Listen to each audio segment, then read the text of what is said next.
Hello, Mr. Clive Towson. Let me just give a Hello. quick introduction for those who don't know. Probably everybody knows you already, but anyhow, I'm gonna just make a quick introduction in Portuguese and switch back to you in English, if you don't mind. Portanto, temos connosco o Clive Towson. Fizemos aqui uma brincadeira de juntar aqui as duas conversas entre o Jim e o próprio Clive. Portanto, para quem não conhece o nosso grande amigo Clive Towson, foi responsável por muitos dos grandes sucessos da indústria de software e da indústria de videojogos nos anos 80. Até aos dias de hoje continua a desenvolver videojogos para diferentes plataformas, portanto continua bastante ativo. Um desses grandes sucessos foi obviamente o Saboteur. Ele esteve cá também a dar uma ação de autógrafos e a entregar no fundo aquilo que foi os pósteres autografados. Tem feito um trabalho de proximidade do ponto de vista de desenvolvimento de videojogos e lançamento, até com participação luso-brasileira da Tecnamic, que está aqui representada pelo Filipe e pelo Marcos, junto de nós. Portanto, muito recentemente lançou o Saboteur numa versão escrita numa lógica de jogo mais de aventura de texto, em diferentes línguas, o que é de facto inédito. Eu creio que se calhar arrisco-me a dizer que é provavelmente o jogo com mais línguas desenvolvido no Spectrum. Portanto, e continua bastante ativo a tentar trazer o melhor para nós e manter o Spectrum vivo para as próprias futuras gerações. Vamos estar com ele mais um bocadinho, vamos falar agora um pouco sobre também a sua história e aquilo que ele também tem na sua cabeça para nos trazer. So, switching back to English, Clive, it's a pleasure to meet one of the biggest references in the video game industry. For me, myself, was one of the big references for sure. I'm an enthusiast of martial arts, so one of your main characters is a ninja. If you ask me about what I would want to do at about 8 when you release Saboteur, your biggest hit, at the time, I wanted to be a ninja. So thank you for that, to make my dream possible at the time with video games as well. So, but before that, for us to understand a little bit, how you as a programmer did start to be, engaged in programming, creating games, how it was your story regarding that? I started off with a friend, ZX81, and really wanted one myself, and finally convinced my parents to buy one, and told my friend. I was really happy, and he said, actually, there's a ZX82 coming out, so hang on and get that. And I did, and they changed the name to the Spectrum, and I started making basic games, same as Jim, adding small assembly routines, and then as Jim said, get more and more assembly until you've got a whole game in assembly language. And I started off doing graphics before I had the Spectrum, so I didn't actually know what it could do. So I designed lots of graphics that I thought would work, 8x8 pixels, lots of colors, and then all rubbish. So I had to go back and make the monochrome, which ended up being quite good for Saboteur, because all the characters are black. Just black outlines. Perfect. I was destined to make ninja games, I think. Very good. So, and in that case, what was your biggest challenge to develop games when you first started? I believe knowing and getting experience, but what was the challenge in the ecosystem around you so that you could move from a programmer that was doing probably something at home in the beginning and moving to a more professional way of doing stuff? It all happened at the same time. I'd been making games at home in BASIC.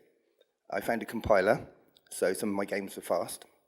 And I thought maybe they're good enough to sell. So I went to sorry, my voice is also going. I don't have COVID, but I'm doing my best. So I went to a local shop and said, will you sell my games? And they said yes, but as luck would have it, just around the corner, there's a software house called Jarell Software. So I went to visit them. They said, love the graphics, love the speed of the compiled ones. If you can learn machine code, then you can make fast games that are pretty and fast, and we'll sell them. So everything happened at the same time.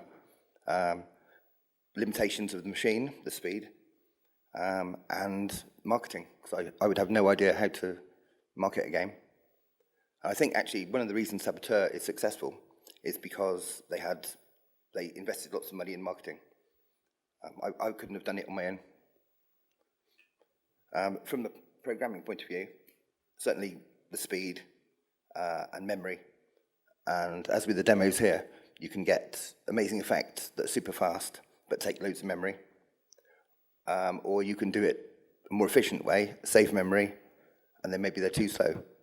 So it's always a constant balance between memory and speed. If you can get that right, like Jim said, get as many graphics in as you can, then you've got a real product. How old were you at the time when you just developed Saboteur? I was I was originally, Jarell said, you can do some work for us. And when you leave school, when I was about 16, they said, when you leave school, there's a job here. But I decided to go to college instead. And after a year at college, they said, what do you want to do? And I said, well, maths, physics, art. They said, well, you can't do that. You have to do science or you do art. There aren't any jobs where you do art and science at the same time. So I did a year at college, and I thought there's no point learning things, because by the time computer comes out, someone puts in the syllabus, they teach the teacher teaches me, I leave school, it's 5 years out of date. So I just left, went to Jarell, and they said, yep, job's still here. And I started working on Deathbit, which was almost finished. But while I was at home, I was working on my own game called Ninja Darkness. And it was a scrolling ninja platform game. It turned out it was far too slow, because I couldn't scroll the whole screen. So the boss said, why not make it a flip screen? And that's how Saboteur was born. It became a flip screen ninja adventure. And one of the biggest series of all time in terms of success, for sure. I hope it gets bigger.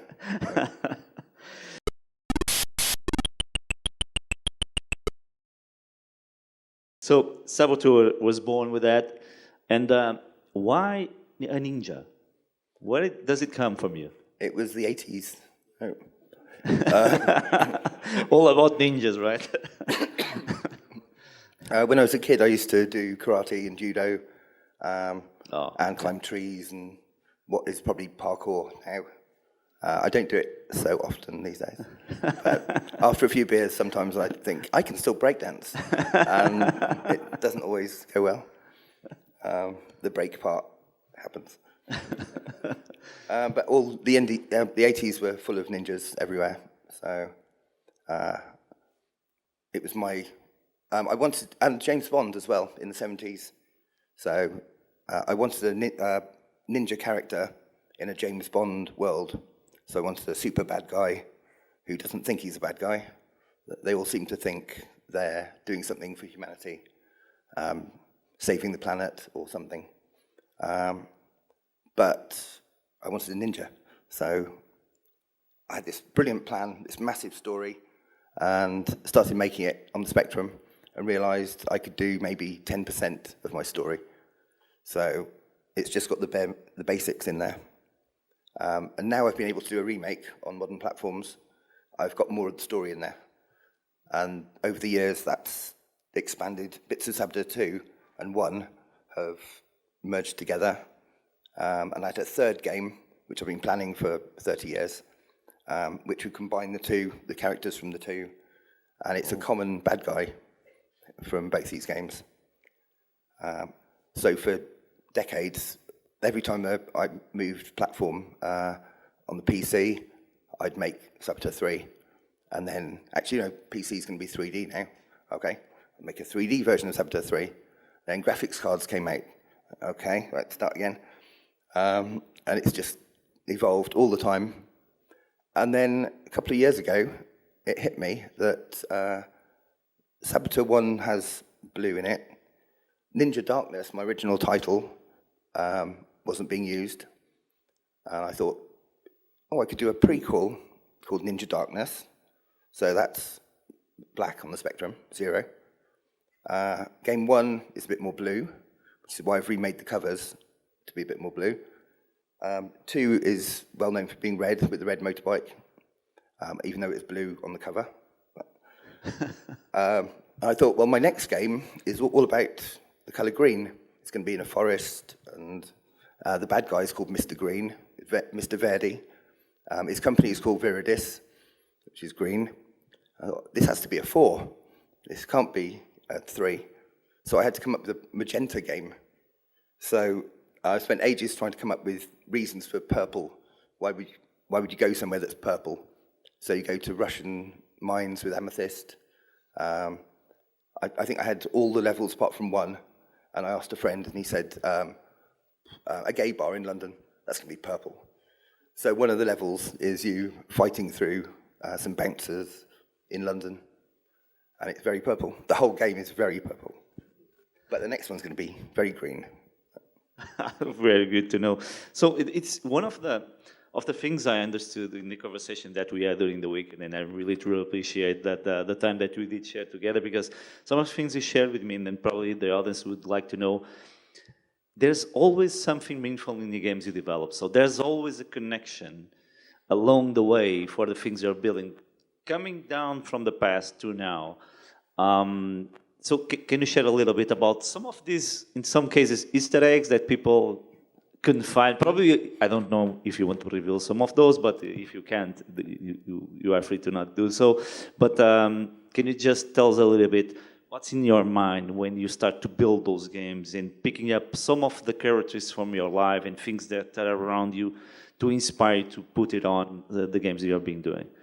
Well, because I was a James Bond fan, they're set in a semi-realistic universe. So the Saboteur games don't have floating platforms. They're not a platform game. They're a realistic warehouse or building. So I've tried to keep everything real, which means sometimes I have to bend the truth a little. But I've tried to incorporate real things. I'm looking at real things instead of just creating an asteroid with floating platforms or something. So I'm always looking at buildings and how buildings join together and how they work for humans. So in the remake of Saboteur 1, you can actually open the door and go out onto extra levels. And that door was in the 1985 Saboteur because it was planned to be a building that you could use. And there's actually a lift up the middle of the building that you never see until the remake, because otherwise people would be carrying these big boxes up ladders. I want it to be real. So it does mean I can hide extra rooms. There might be an office or something. Like one of the next things I'll be adding is the museum. So maybe you end up going somewhere and you have to break into somewhere. And I'm thinking, like, I was told a story about the stripes. They're originally specky colours, so they're supposed to be red, yellow, green, blue, or cyan. I don't know why they're blue on there. But because it's the Portuguese flag, it's gone green, yellow, red. So I was going to have a password, like a coded entry system, to get into the museum. And it was going to be the specky order. But now maybe it'll be this order. Or maybe, depending on which code you use, you get a different environment inside, or different things unlock. So I can add Easter eggs that way. Thank you so much, Clive, for putting all this together and bringing some... It's fun. Thank you. It's genius. It's genius, actually. So, talking about one particular element here, which I think is very interesting. So, Saboteur 2 was with a feminine character, right, on a motorbike. So, I would say diversity in 2022, it's kind of, a normal thing and standard thing to watch. But in 87, when it did came out, and probably start developing it in 86 or even earlier, it was not something very common. So how did it come up with something so unique at the time, inspiring a female ninja and in the ninja kind of character and motorbikes all along? The original idea, I think, may have been my boss's wife. I think she may have said, why is it always a bloke? And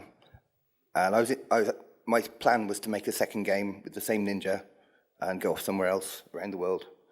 And I thought, a female ninja is probably more dangerous than a male ninja. So yeah, why not? She can do all the things a guy can do. So if she needs weaponry, she can do it. Ride a motorbike. And in Saboteur 1, I made sure there was a beginning and an end. And then as I filled up the memory, I could add more and more. So did the same again. Made sure I had a motorbike and hang glider. So I had the set pieces, the sort of cinematic opening and an exit. Because I hate games that just say game over. So I thought, done that, and now we can expand everything else. Oh, it's really good. Great stuff. And moving forward to your recent game that you did release for the ZX Spectrum, so the Saboteur Deep Cover, which was actually a game that you did as a text adventure type of game, not an action platform game. Yeah. Well, my favorite type of games are more story-driven. So I started off playing like Arcadia, spaceship game, and Hobbit text game with graphics, but none of them were really an adventure, not combining the story with the graphics. So Saboteur was my attempt at both. And then many years later, actually, do you know about Iron Wolves? I don't know if anyone knows Andy Remick, who died in February. He's also a filmmaker and author and all sorts. And he interviewed me for one of his films. And I offered to do some title screens to separate each subject. So I did some specky graphics, which I'd not done for years. And then did a title screen for his Biohell book that he'd made into a text adventure using GAC, Graphic Adventure Creator, which is 48K and has lots of bugs. But we ended up fixing that. And I thought, well, we could hack this. If it thinks it's a 48K game, when you do the graphics on the screen, instead of doing a plot, draw a line, fill this area, how about you just draw a dot in the top left, or the next dot, or the next dot. And I'll hack the code, so depending on which dot you put in, I'll use the 128K features, grab a graphic, chuck it on the screen. So we ended up making the Iron Wolves that way. But he still wasn't happy with GAC, and I didn't have a clue. But I've always wanted to write, or a parser. I thought all you have to do is read a bit of text, there's a noun, there's a verb, off you go. And it turned out to be more complicated, like directions and lots more. But it was great fun. He did some of the plot and the story, and I then based it on Saboteur 2, so I had the map already. And there's another Easter egg in Saboteur 2. If you go to the far left of the map, you can jump into a wall, and you teleport and come out on the other side of the map. And that's in the 1987 version. And I have no idea why I did it. It was just something to do. So in the remake, now if you go there, there's a portal, and you can get teleported to the other side of the map, or to a room where they've been doing experiments, or up to a space station, because everyone wanted to know if you could get into the rocket in Saboteur 2, and you couldn't. Now you can, and you'll die because it's not designed for people, but you get to see clouds and, a space station, there you die. But you can actually get up there and learn more things, and the whole story's expanded. Anyway, so I had Saboteur 2 as the map. I wrote my parser to rip out different words, and it all worked. And I thought, well, this, in theory, should work in any language. So I've been working with loads of people, loads of different translators, and everything has its own weirdness. Like, I have a Portuguese translator and a Portuguese translator, except this is a sleeve, or the word for this, and the word for when you turn your trousers up like this. They're the same word. It's complicated. But thanks to them, we now have Portuguese versions as well. So it's sort of come full circle from... I've come back to doing specky games, which is awesome. And where they used to spread around the world illegally, now they spread legally, thanks to people like Marcus.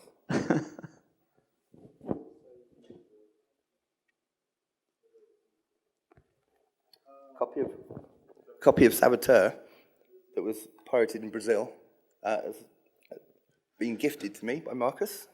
So Differences between original one, UK version, and a pirated original version in Brazil. I don't have a Portuguese pirated version with me today, but it was not as brilliant as this one because this looks like very professional.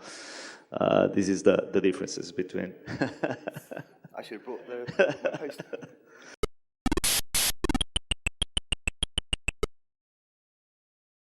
So, speaking of your closest friend, one of your big friends, Andy Remick. I've actually only known him for 5 years, but it feels like it was someone I met at school and I've known all my life. He's a really good guy. You have done really good work with him, great projects together, but you also had some plans to work with him. Can you share a little bit about what were those plans and how you looking to the projects that we've been engaged for the future, if it's possible to make them happen? I'll put a link somewhere, but I've actually made a web page for Iron Wolves 2, which he'd planned a map for. It's actually the second half of the book. The first game was the first half of the book. And I've done all the graphics for it, and then he died. So, a bit of a cop-out, I think. It's cowardly, he's run away. And people have asked if someone else should do it, and I'm not sure.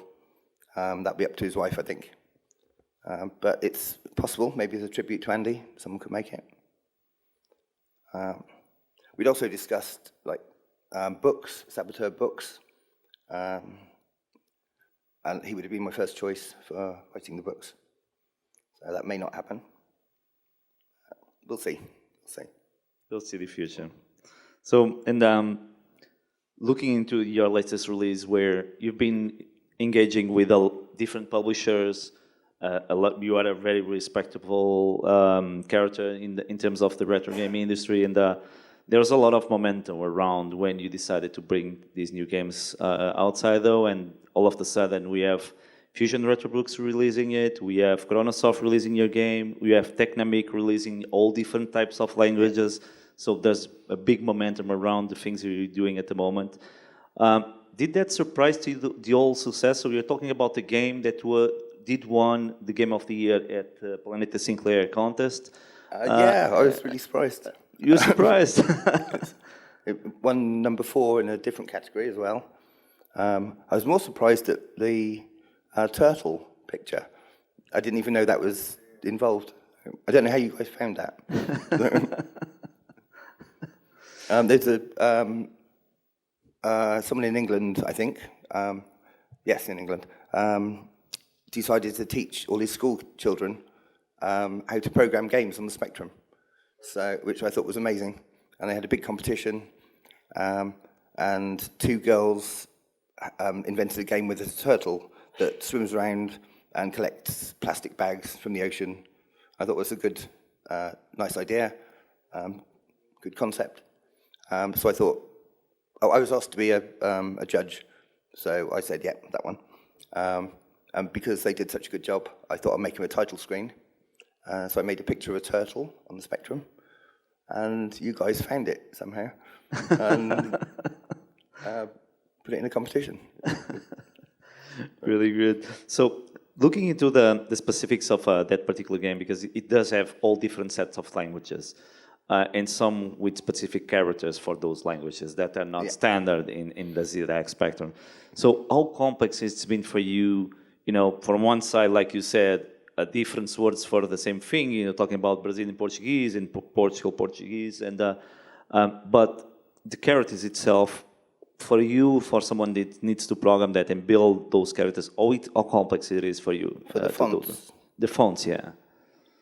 We were on a bus in Porto, maybe in the metro, and they've got LED lights for some of the messages, and you'll see letter A, letter B, and then we've got to put an accent in, and a tiny letter O with an accent. That's my life all the time. Every time I have to do a font, I have to draw all the letters of the Latin alphabet, and then Polish and European accents, and there's never enough room. So all my text goes wherever there's an accent. But it's a pain. You do have to draw every letter of the alphabet and more. And if you want a Greek version, more. And everything's more. And Japanese, no. No Japanese or Hebrew. Quite complex. Good. So looking into what we can expect in terms of the Saboteur Saga. So plans for the future to keep building those titles. So I understood that you are following the color convention from the ZDAC spectrum. So can we expect to go all the way through 9 right now? 8, yes. 9 is implied. Sorry. After 4, which is green, which is elemental, it's Saboteur, and he blends into the background. It's very high tech, so he'll have almost magical powers, but they're not really magical. As he plays, he'll gain special equipment for camouflage and more. And then there's the Cyan game, which is Aqua Fortis, where you'll find a female Bond villain who you've met. She's mentioned in Deep Cover, but she's old. When you meet her in Saboteur 5, she's young, and she's... basically, to save the planet, she's decided that she'll get an island and she'll just have loads of trees and no humans, just an island. And the island, well, it's sort of an island. It's South America. So she's going to kill all the humans, plant loads of trees. Sorry. Apologies to Brazilian guests. But she's doing it for a good cause, like all villains do. Yes, and people die, but saves the planet. She's also, all the people she's killing, she's sort of harvesting bits and using some of their genes to keep herself young. So she's getting younger, so she can enjoy the planet. And other bits she's using to 3D print soldiers. But they're like Aquaman, so they can breathe underwater, they can eat fish, don't need cows, don't need methane. So she's saving the planet, all for the greater good. So that's 5. 6 is time travel back to Egypt. So lots of yellow sand and so on. And it's sort of a mental time travel thing, because you'll be changing things in the past, like just making tiny changes that ripple through time. And the cover of Saboteur 2, she's on a blue motorbike. If you've got the posters, she's on a red motorbike. And that's because in some countries, they remade the cover, and they had a guy on a motorbike, a red motorbike, with a sword, fighting pumas. So I'm trying to incorporate all these old things, like I remember a red motorbike, I remember a blue motorbike. Well, you're both right, but time has changed, history has changed. So there's lots of small things that will Take together, you'll think are right, from and they might be wrong. games. Then after yellow is white, where you end up going to a mountain that to this day no one has climbed. There are lots of snow-related things, because it's white. And you may go off into space You might, in one of the games, you lose a limb. I don't know if it's an arm yet, or a leg, or something. But you will end up losing more and being quite happy and doing it on purpose to the point where you're almost a cyborg or a robot or a transhuman or a god. And you can leave Earth and go and do things. You can go into space, which is black. But if you can see in more levels of radiation, you can see light and infrared light. It's actually quite bright. It's bright black. So I've got to the end of my colours, I got up to white, and I've had to start again at black, but with bright attributes set now. So. Really great to know. There's something coming out in the near future about those titles. So you're gonna keep following the text adventure style, or you probably change in between to arcade style and platform style, or? I'm actually going to do Saboteur 11 as well, which is bright purple. So there's going to be a Spectrum sequel to Saboteur 3 that's just for the Spectrum. So that'll be a specky adventure game. But the next game I'm doing is Saboteur Zero, the prequel. But the technologies, I'm bringing the technology up to date. It's not a full-on 3D game, but it's not a specky game. It's still retro, so bitmap sprites, scrolling backgrounds, as if I'd made it in early 90s maybe. So that will be a pixely retro game. So you're porting to other platforms as well. So we hear today about your challenge to Jim, about doing a game to ZX Spectrum Next. But to other platforms, how do you think about trying to port what you have just done to modern platforms? Let's, for instance, trying to put those work you're seeing right now. A lot of retro games coming into Xbox Marketplace, PlayStation Plus Marketplace, and so on and so forth. What do you think about it, moving all that to there? That's fine if you've got people to work on it, and this is just me. So apart from music, people have donated loads of music. But to do all the coding, the graphics, the design, everything is too much for me to do a full-on 3D game. Although there was talk with SimFabric, who are publishing my games on, my remakes on Steam, Switch, etc. There was talk of them doing a proper 3D game based on Saboteur, but it's been about 5 years and nothing's happened. So if anyone wants to pay lots of money for artists and musicians, all sorts, then I'm up for it.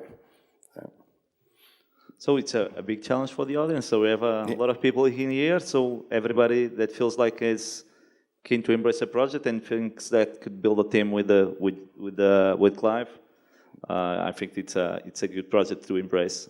Put Saboteur in an extended kind of marketplace. I've got the plans. I just need a team. A team, yeah, absolutely. So looking into what are you most engaged with currently? What do you would like to share with us? What are you actively working with? Actually, I haven't done much. I've done some websites for people here and there just for money. But everything's been taking time. Doing all the translations, that's taken ages. But the main next thing is the remakes again, but a limited edition director's cut box set of the remakes. So we've been adding loads of extra features, extra music, loads of things. So anyone that already has the Steam version, for example, will still get lots of extra things. They're going to be amazing box sets, thanks to Philippe. One of them you'll have an extra CD, which is just all the music, soundtrack. The other ones we've got documentation and photos of secret missions and loads of things, loads of Saboteur history. So that's taken a while. We've been putting together the boxes. And the posters that will be the covers for the boxes, I decided to paint them and I've never done that before. So that was weird and took a long time. So again, that's taken some more. That's something else. If there was a team, someone would have done that. Someone would have done music, and I've ended up doing loads of it. I suppose the next thing is to learn how to make music.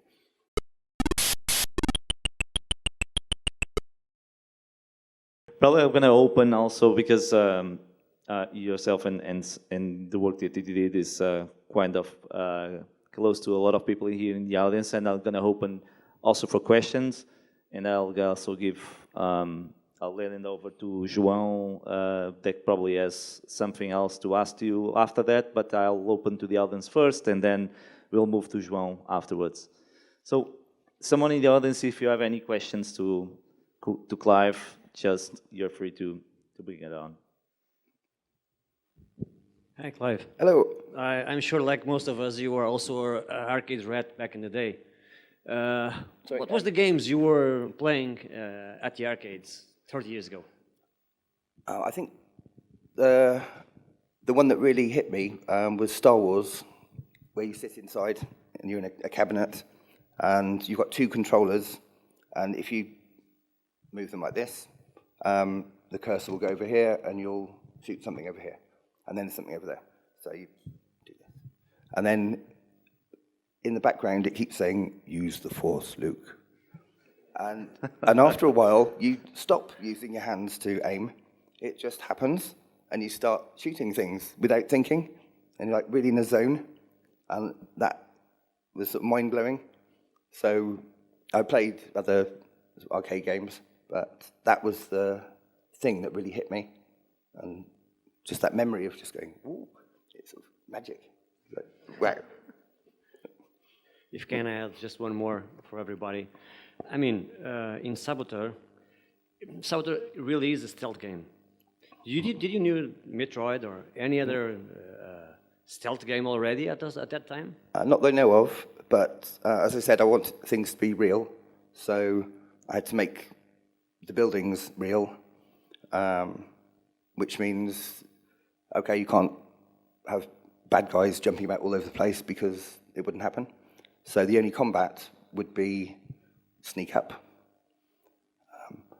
And the energy bar refill, again, it seemed real. Get your breath back. And do I keep going because time is short?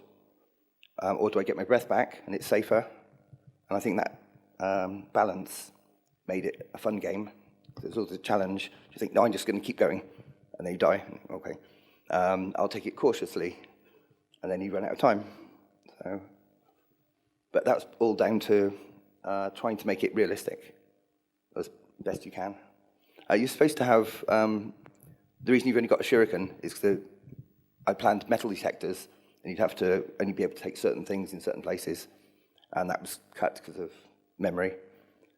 So maybe that will be in the next game. It'll all end up in there somewhere.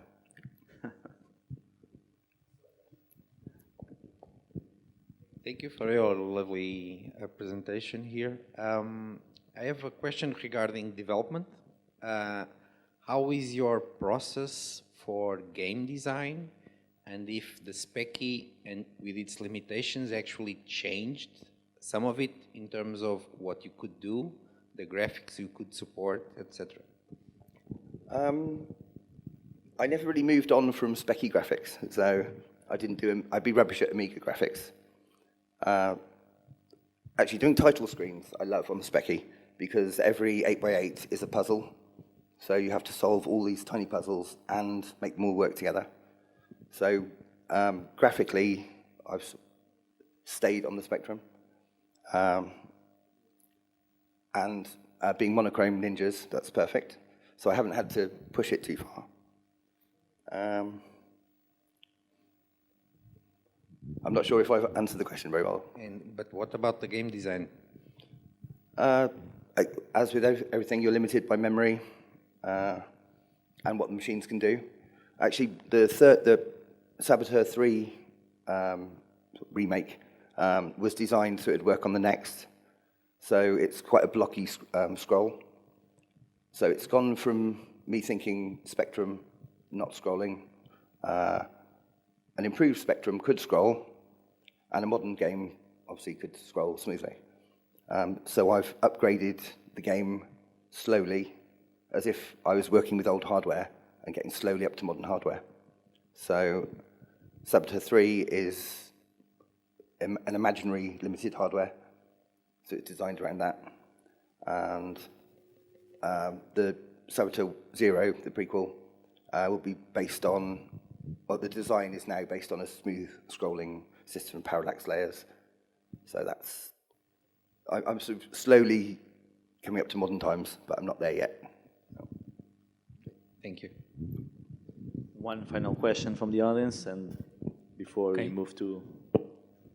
So, you want to first, probably João will jump over here. Well, Clive, I'll just introduce the person that is going to make you the question in Portuguese.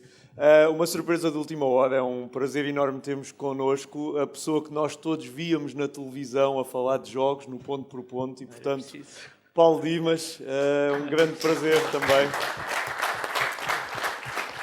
And so Paulo has something also to say. Not era preciso. You didn't need to do that. Yeah, so I had the privilege to play your game when I was 15 or something, and it was really inspiring. And now I have a 11-year-old kid that wanted to be a ninja. And now you mentioned James Bond, and we were watching 007, the latest movie, 2 weeks ago, and I think this combination of 007 with becoming a ninja is really exciting. And now I understood. And thank you for inspiring us so much at the time with your game and with your creativity and with your ideas. And I think that you are one of the few people in the history of computer games that really introduced something completely novel. And I think I had the chance to present video games for more than 5 years every week on the Portuguese TV. And I at a certain time, all games were repeating something that was done before, and you didn't do that at the time, so you were really creative. And so I was curious to understand, as you inspired us at the time, so what was like the game-changing moments, what really inspired, what was the format, the new format that was introduced that really triggered your imagination and that, made you want really to create the game? If there was a single one, if you can share. I don't know. I think it was just a constant change. There wasn't a moment. Although, as a kid, I used to read lots of DC comics, and I used to trace the outlines. And it turned out that because they were old comics, they weren't airbrushed. They were pretty much black, and then some other colours nearly in the right place. And it turns out, even now, I'm still drawing graphics with big black outlines. So I think everything has been leading up to me doing specky stuff. Even from drawing comics. As a kid, I'd design things, and I can do that. I'm interested in different languages, I can do that. Interested in weird physics, I can do that. Spaceships, I can do that. Cool. So your inspirations were from the outside world, not necessarily from other games. Yes, it's true. I didn't play many games, but even now I don't get much chance to play games. But if I do, like if a new Batman game comes out, I'll just ignore everything and sit and play it for a week and won't do any work. And not earn any money and not be able to afford another game. But yeah, I still get input from games or ideas, but it's usually just things around like interesting buildings or an interesting sewer or something just weird. I think, that might be a fun place to go. As a child, I'm still climbing in there and crawling around, but now I'm doing it in pixels instead. Like my martial arts, I think I'm doing it in pixels instead. Nice. Actually, it's funny you should say about, I speak to lots of people who say, when I was a kid, you got me interested in martial arts, or you got me interested in IT or computers or something. And I say, what are you doing now? And they say, IT. But I know they're actually ninjas. So if anyone asks, just say, I'm in IT, honest. Yeah, and also, I'm going to pass that to... Sorry, what line of work are you in? I'm in the area. I'm working in artificial intelligence. IT, yeah. Yeah, okay, IT, yeah. exactly. I Yeah, understand. maybe because of you. I don't know. It was because of the spectrum, of course. So not yes, a and ninja. then So you're not a thank you ninja. Yeah. Not a ninja. No, Okay. my kids And you? will become No? a ninja. Okay.